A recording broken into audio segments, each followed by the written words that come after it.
আসসালামু আলাইকুম ওরহমতুল্লাহ। ইন্নাল হামদুলিল্লাহ ওয়াসসালাতু ওয়াসসালামু আলা মুহাম্মাদিন ওয়া আলিহি ওয়া আসহাবিহি ওয়া মা ওয়ালা, আম্মা বাদ। সম্মানিত দর্শক শ্রোতা, মুসলিম ভাই ও বোনেরা, মহাগ্রন্থ আল কোরআনের তাফসির বর্ণনা অনুষ্ঠানের আজকের 94 নম্বর পর্ব নিয়ে আপনাদের সামনে উপস্থিত হয়েছি। আজকের পর্বে সূরা আল বাকারার 106 এবং 107 নম্বর আয়াতের সরল বঙ্গানুবাদ এবং সংক্ষিপ্ত তাফসির আলোচনা করা হবে।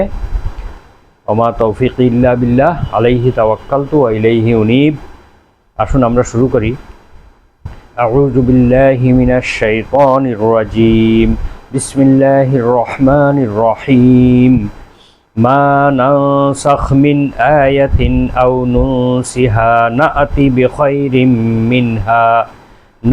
বিখাইরিম মিনহা আও মিথলিহা। আলাম তা'লাম আন্নাল্লাহা আলা কুল্লি শাইইন কাদির। আলাম তা'লাম আন্নাল্লাহা লাহু মুলকুস সামাওয়াতি ওয়াল আরদ ওয়া মা লাকুম মিন দুনিল্লাহি মিন ওয়ালিয়্যিন ওয়ালা নাসীর। সাদাকাল্লাহুল আযীম।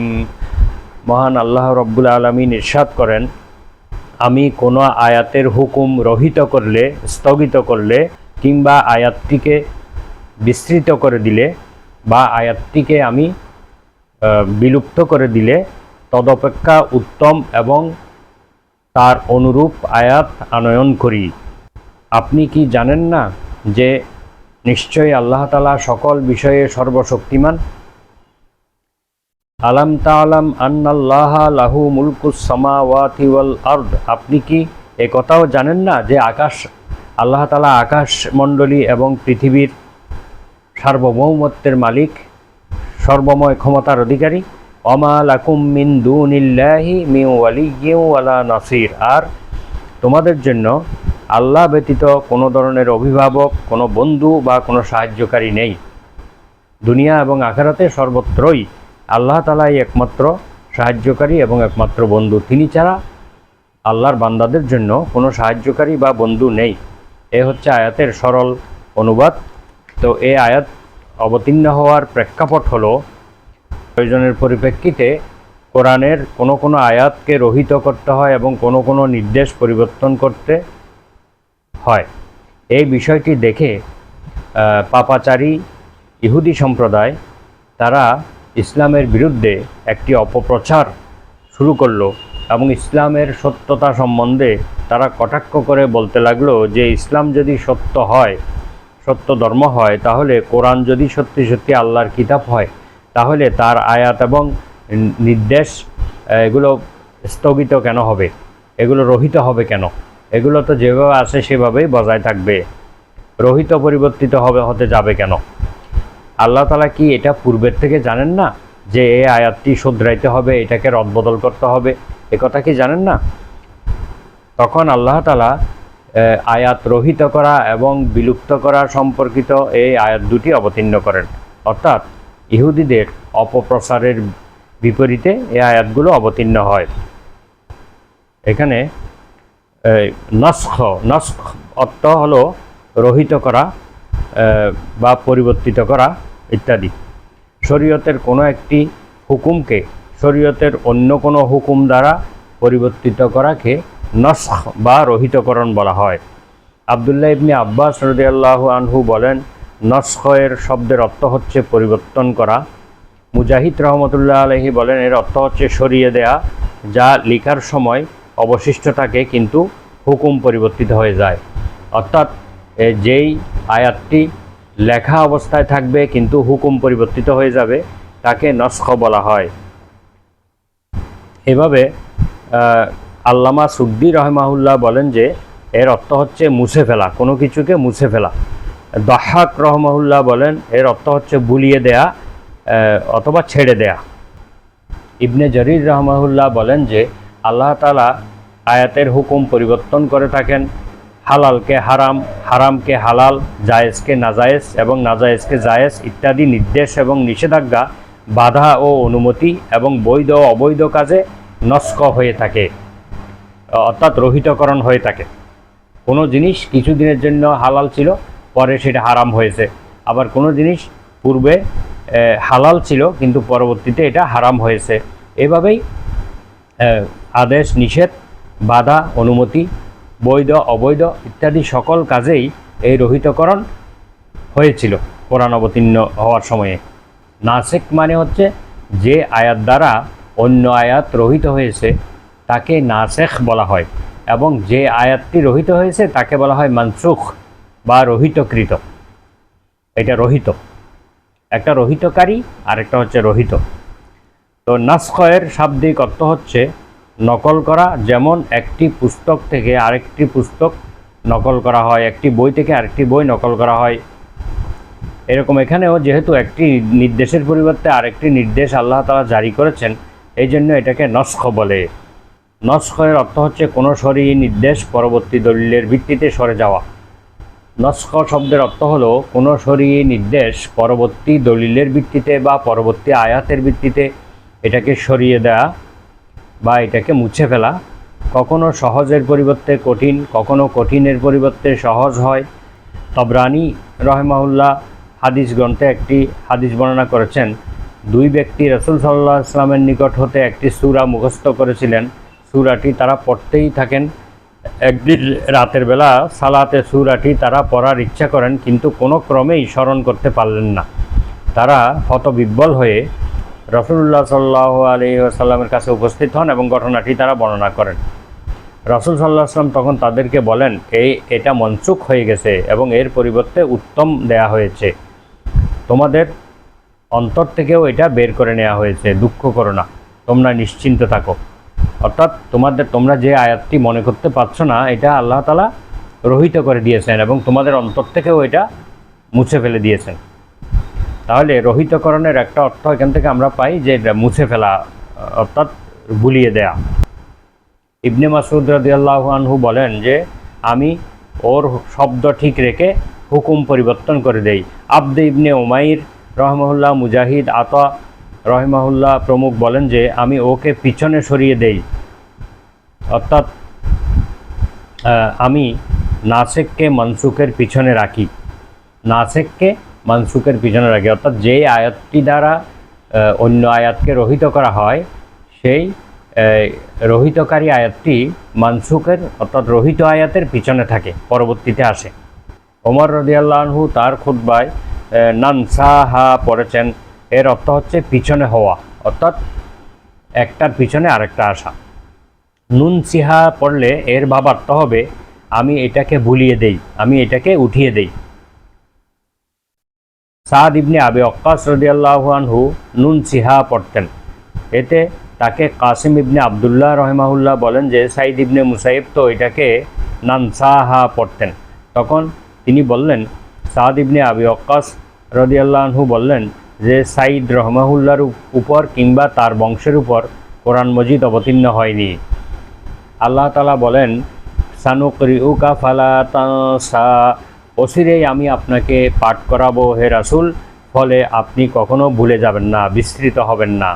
এটি পবিত্র কোরআনের সূরা আ'লা 6 নম্বর আয়াতে আল্লাহ বলছেন, সানুকরিউকা ফালা তানসা, আমি আপনাকে এমনভাবে পাঠ করাবো কোরআন তাতে আপনি ভুলে যাবেন না। সূরা কাহফের 24 নম্বর আয়াতে বলেন, ওয়াজকুর রব্বাকা ইযা নাসিতা, তোমার রবকে তুমি স্মরণ করো যখন তুমি ভুলে যাও, তোমার রবকে তুমি স্মরণ করো। বিখাইরিম মিনহা, এর থেকে উত্তম, অর্থাৎ বান্দাদের জন্য সহজ এবং তাদের জন্য আরাম হিসেবে কিংবা অন্তত পূর্বেরটার মতো যেন হয়, তার চেয়ে কঠিন আনয়ন করি না। আল্লাহ তাআলার দূরদর্শিতা তার পরেরটাতেই রয়েছে, অর্থাৎ আল্লাহ তাআলা পরের যেটা আনেন সেটা পূর্বেরটার চাইতে বেশি কল্যাণকর হয়। আল্লাহ তাআলা তার আয়াতের পরিবর্তন করেন, যদিও ইহুদিরা তা অবিশ্বাস করে। আল্লাহ তাআলা বলেন, আলাম তা'লাম আন্নাল্লাহা আলা কুল্লি শাইইন কাদির। এভাবে আয়াতের হুকুম পরিবর্তন করা বা আয়াত রহিত করা এটা আল্লাহ তাআলার পক্ষে একেবারে সহজ কাজ। আপনি কি জানেন না যে আল্লাহ তাআলা সকল বিষয়ে সর্বশক্তিমান, সৃষ্টি এবং হুকুমের অধিকারী একমাত্র তিনি। আলা লাহুল খালকু ওয়াল আমর, নিশ্চয় সৃষ্টি যার, হুকুম একমাত্র তার। তিনি যাকে যেভাবে চান সেভাবে গঠন করেন, তিনি যাকে চান ভাগ্যবান করেন এবং যাকে চান তিনি হতভাগ্য করেন, যাকে ইচ্ছা তিনি তাকে সুস্থতা দান করেন এবং যাকে চান রোগাক্রান্ত করেন, যাকে ইচ্ছা ক্ষমতা প্রদান করেন। তো ইজ্জু মান তাশা উ তুজিল্লু মান তাশা, যাকে ইচ্ছা তাকে সম্মান দান করেন, যাকে ইচ্ছা তাকে অপমানিত করেন, এবং তিনি যাকে ইচ্ছা ক্ষমতা দান করেন, যাকে ইচ্ছা ক্ষমতাচ্যুত করেন। এভাবে আল্লাহ তাআলার বিশাল ক্ষমতার অধিকারী, যা পবিত্র কোরআনের বিভিন্ন পরতে পরতে এগুলো উল্লেখ রয়েছে।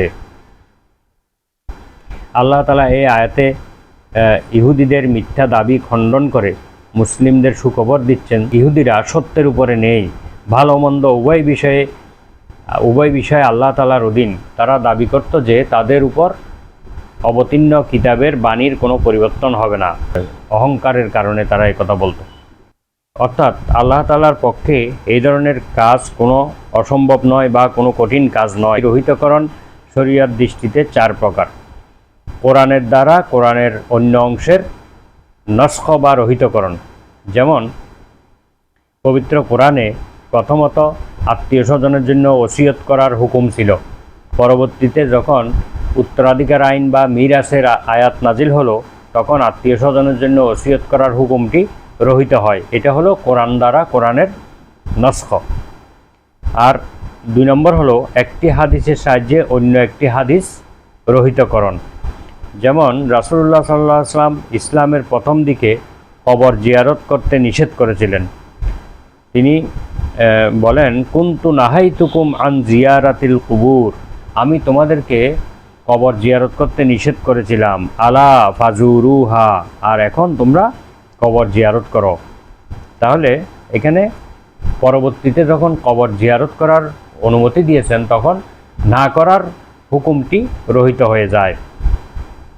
আরেকটি হাদিসে দেখা যায় যে একটি ওরাইনা গোত্রের কিছু লোক একটি রোগে আক্রান্ত হয়ে তারা মহানবী সাল্লাল্লাহু আলাইহি ওয়াসাল্লামের কাছে এসে তারা তার সহযোগিতা কামনা করেন। তখন নবীজি তাকে সাদাকার উট যেখানে থাকে সেখানে তাদেরকে যেতে বললেন এবং উটের দুধ এবং পেশাব পান করতে বললেন।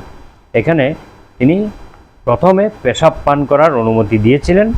পরবর্তী একটি হাদিসে তিনি বললেন, ইস্তানজাহু আনিল বাউলি, তোমরা পেশাবের অপবিত্রতা থেকে তোমরা বেঁচে থাকো, পেশাবের অপবিত্রতা থেকে তোমরা নিজেদেরকে রক্ষা করো। এই হাদিস দ্বারা পূর্ববর্তী হাদিসটি রহিত হয়ে যায়, অর্থাৎ এখন আর পেশাব পান করার অনুমতি নেই। শুধুমাত্র স্পেসিফিক ওই দলটির জন্য এটা ছিল, এই আদেশটা ছিল। পরবর্তী সময়ে সবার জন্য এটা নিষিদ্ধ হয়ে যায়। এটা হলো হাদিসের সাহায্যে হাদিসের বিধান রহিতকরণ।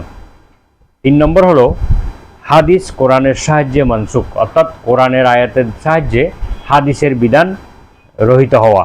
এই ব্যাপারে রাসূলুল্লাহ সাল্লাল্লাহু আলাইহি ওয়াসাল্লাম প্রথমে বাইতুল মুকাদ্দাসের দিকে মুখ করে সালাত আদায় করতেন। অতঃপর আল্লাহ তাআলা যখন নির্দেশ দিলেন, ফাওয়াল্লি ওয়াজহাকা শাতরাল মসজিদিল হারাম, হে রাসূল আপনি মসজিদে হারামের দিকে মুখ করে বা কিবলামুখী হয়ে আপনি সালাত আদায় করুন। এই আয়াত যখন নাজিল হয়, সাথে সাথে মহানবী সাল্লাল্লাহু আলাইহি ওয়াসাল্লাম জোহরের নামাজ পড়া অবস্থায় তিনি কিবলার দিকে, কাবাঘরের দিকে ফিরে যান। অর্থাৎ মহানবী সাল্লাল্লাহু আলাইহি ওয়াসাল্লাম এতদিন যে বাইতুল মুকাদ্দাসের দিকে ফিরে সালাত আদায় করছিলেন, এই বিধানটি অর্থাৎ এই হাদিসটি রহিত হয়ে যায় কোরআনের আয়াত দ্বারা। 4 নম্বর হলো হাদিসের সাহায্যে কোরআনের বিধান মানসুখ বা রহিতকরণ। যেমন কোরআনের আয়াতে এসেছে, কুতিবা আলাইকুম ইজা হাদারা আহাদাকুমুল মাউতু, তোমাদের জন্য ফরজ করা হলো যখন তোমাদের মৃত্যু উপস্থিত হয়, তোমাদের কারো যখন মৃত্যু উপস্থিত হয় তখন ওসিয়ত করা, অর্থাৎ তোমাদের আত্মীয় স্বজনের জন্য ওসিয়ত করা, এটা তোমাদের জন্য ফরজ করা হলো। পরবর্তীতে মহানবী সাল্লাল্লাহু আলাইহি ওয়াসাল্লামের একটি হাদিস দ্বারা এই আয়াতটি রহিত হয়। যেমন লা ওয়াসিয়াতা লিল ওয়ারিসে, ওয়ারিসের জন্য কোনো ওসিয়ত নেই, ওয়ারিসের জন্য কোনো ওসিয়ত নেই। যারা উত্তরাধিকারী তারা, তাদের জন্য কোরআনের আয়াত অবতীর্ণ হয়েছে কে কত অংশ পাবে, সুতরাং এখন আর কোনো ওসিয়ত নেই। ওসিয়ত হবে অন্য কোনো ব্যক্তি বা প্রতিষ্ঠানের জন্য, ওয়ারিসদের জন্য কোনো ওসিয়ত নেই। ওয়ারিসরা কোরআনের বিধান অনুযায়ী তারা সম্পদ প্রাপ্ত হবে। তাহলে আমরা এই আয়াত থেকে যেই শিক্ষা পাই তা হচ্ছে কোরআন অবতীর্ণকালে আল্লাহ তাআলা যে কোনো সময় স্থান কাল পাত্রভেদে সময় এবং পরিবেশ অনুযায়ী অবস্থার পরিপ্রেক্ষিতে কোনো একটি হুকুম সাধারণভাবে অল্প সময়ের জন্য সংক্ষিপ্ত সময়ের জন্য ছিল, পরবর্তীতে তিনি স্থায়ীভাবে ওই বিধানকে পরিবর্তন করে কিয়ামত পর্যন্ত স্থায়ী বিধান নাজিল করেছেন।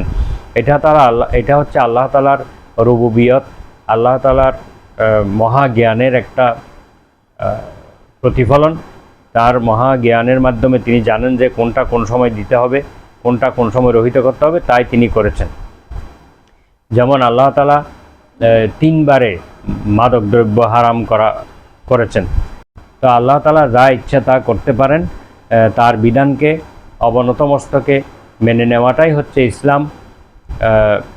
এখানে কোনো প্রশ্ন তোলা যাবে না, আল্লাহ তাআলা কেন এটা করলেন, কেন এটা করেন নাই, এরকম প্রশ্ন করা এটা কোনো ইমানদারদের বৈশিষ্ট্য নয়। ইমানদারদের বৈশিষ্ট্য হলো সামি'না ওয়া আতা'না, আমরা শুনলাম এবং মেনে নিলাম, এটার নামই হচ্ছে ইসলাম। আল্লাহ তাআলা বলেন, যদি তোমরা তা না করো তাহলে তোমরা দুনিয়া এবং আখিরাতে আমি ছাড়া আর কোনো বন্ধু বা কোনো সাহায্যকারী তোমরা পাবে না।